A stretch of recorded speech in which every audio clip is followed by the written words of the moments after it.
Alright, we've got our 2 unit tests where we're adding apples to a cart that's already got apples. End result, product already in cart exceptions being thrown.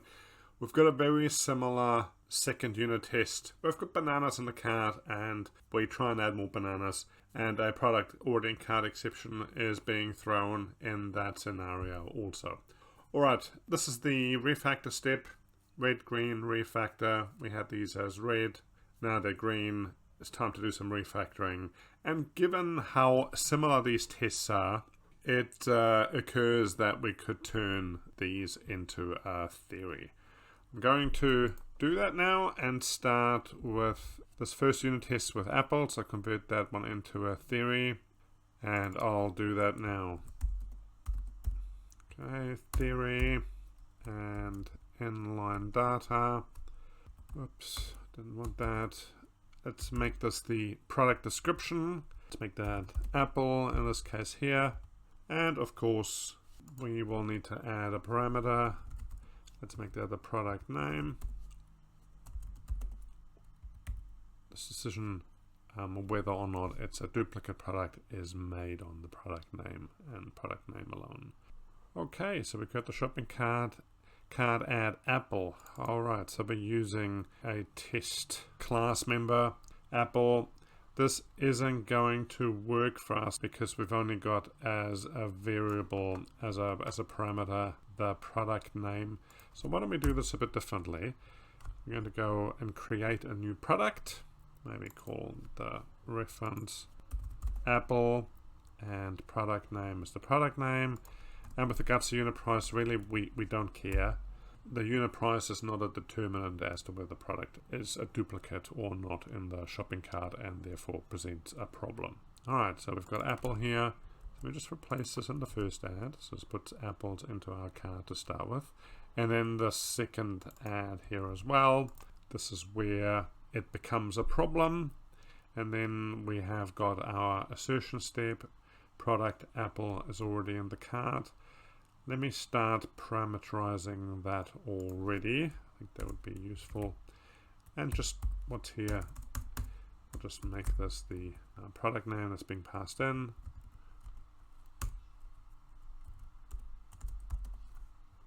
Excellent, that looks really good. So the name of the test can retain the apple nature.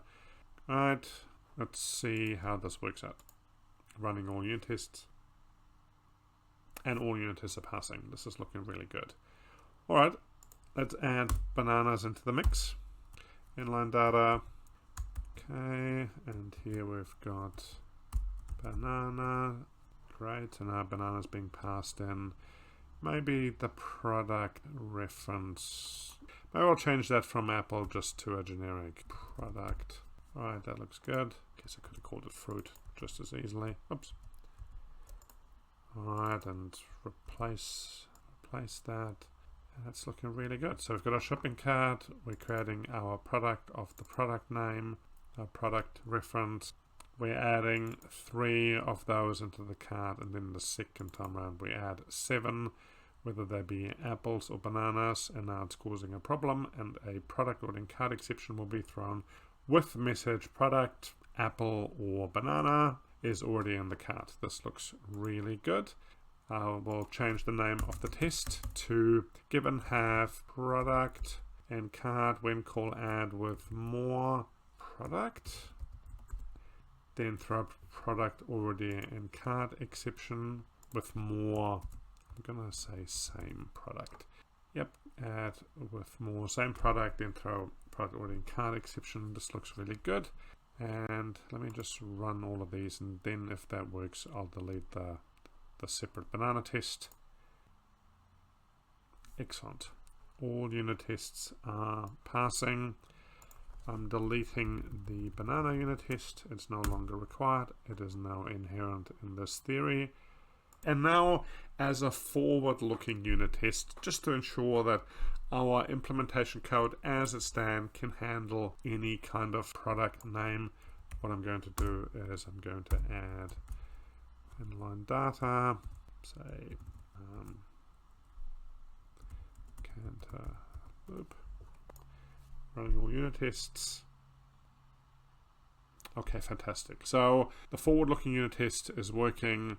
Now that we've got counter loops in the cart already and we're adding more counter loops, we're getting a product or an in-cart exception for counter loops with message product counter loop is already in the cart.